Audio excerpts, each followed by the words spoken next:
मोठा काळ गेलेला आहे.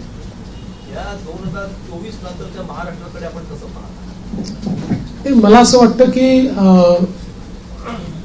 महाराष्ट्र वेगाने प्रगतीच करतो आहे, मात्र राजकीय संस्कृती जी महाराष्ट्रातली आहे त्याच्यावर पुनर्विचार करण्याची गरज ही सर्व पक्षांना आहे. महाराष्ट्रातलं जे राजकीय वातावरण होतं ते आपल्याला योग्य कसं करता येईल याचा प्रयत्न आपण केला पाहिजे. मी शपथविधीच्या निमित्ताने माननीय पवार साहेब असतील, माननीय उद्धवजी ठाकरे असतील, माननीय सुशीलकुमार शिंदेजी असतील, माननीय पृथ्वीराज चव्हाण साहेब असतील किंवा सन्माननीय राज ठाकरे साहेब असतील, अशा सगळ्या प्रमुख लोकांना त्या ठिकाणी स्वतः फोन करून त्यांना निमंत्रण दिलं. त्यातल्या प्रत्येकाने माझं अभिनंदन केलं, मला शुभेच्छा दिल्या. काही व्यक्तिगत कारणाने ती लोक येऊ शकले नाहीत, पण त्यांनी शुभेच्छा दिल्या. मला असं वाटतं की जो राजकीय संवाद महाराष्ट्रामध्ये आणि इतर राज्यांमध्ये आणि विशेषतः दक्षिणेच्या राज्यांमध्ये जे काही अंतर आहे ते हेच अंतर आहे की महाराष्ट्रात राजकीय संवाद हा कधी संपला नाही.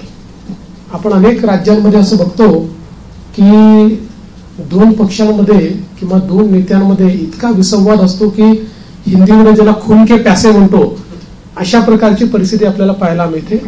ती महाराष्ट्रात नव्हती, आजही नाही आणि ती पुढे राहू नये हा माझा प्रयत्न असेल.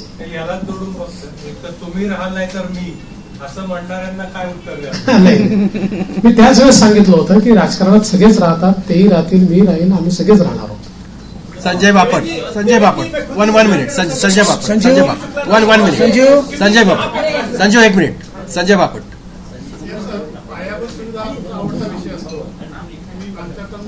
समृद्धी महामार्ग पूर्ण केला, त्याच्यानंतर या टर्ममध्ये तुम्ही सुरुवात केली की शक्तीपीठ महामार्ग, काय निवडणुकीच्या वेळी त्याचा शक्तीपीठ महामार्गाच्या संदर्भात सांगली जिल्ह्यापर्यंत त्याला पूर्ण समर्थन आहे आणि सगळे शेतकरी आमच्याकडे येऊन सांगतात की तुम्ही भूसंपादन करा. सांगली जिल्ह्यातल्या काही भागात त्याला समर्थन आहे, पण कोल्हापूर जिल्हा जिथे सुरू होतो तिथे मात्र त्याला खूप मोठ्या प्रमाणात विरोध आहे. आणि आम्ही ज्यावेळी समृद्धी महामार्ग केला त्यावेळी आम्ही विरोध पत्करून नाही केला, लोकांना समजावून केला. त्यामुळे आमचा यात प्रयत्न असा असेल की ज्या भागापर्यंत विरोध नाही तिथपर्यंतची अलाइनमेंट आता फायनल करायची आणि पुढची अलाइनमेंट जी आहे ती आपल्याला सगळ्यांची चर्चा करून काही पर्यायी अलाइनमेंट काढता येते का याचा विचार आपण करू. कारण शेतकऱ्यांना नाराज करून शेतकऱ्यांच्या जमिनी जबरदस्तीने घेऊन विकास करण्याची मानसिकता आपली नाही आहे. त्यामुळे काही पर्यायी रस्ते तयार करता येतील किंवा त्याला एक्झिस्टिंग जो काही हायवे आहे त्याला कोल्हापूरच्या आधी पुढे जोडता येईल का, किंवा अजून काही एखादा आपल्याला फ्लायओव्हरच्या माध्यमातून काही निर्णय करता येईल का, असं चर्चेतनं मार्ग काढू. पण मला असं वाटतं की सांगली जिल्ह्यापर्यंत तर शक्तीपीठ महामार्गाला मोठ्या प्रमाणात समर्थन आहे. आणि माझा या महामार्गावर एकाच कारणाकरता थोडासा जोर आहे की जसं समृद्धी महामार्गामुळे विदर्भ आणि मराठवाड्यातले विशेषतः संभाजीनगर आणि जालना जिल्ह्याचं चित्र बनवलं. म्हणजे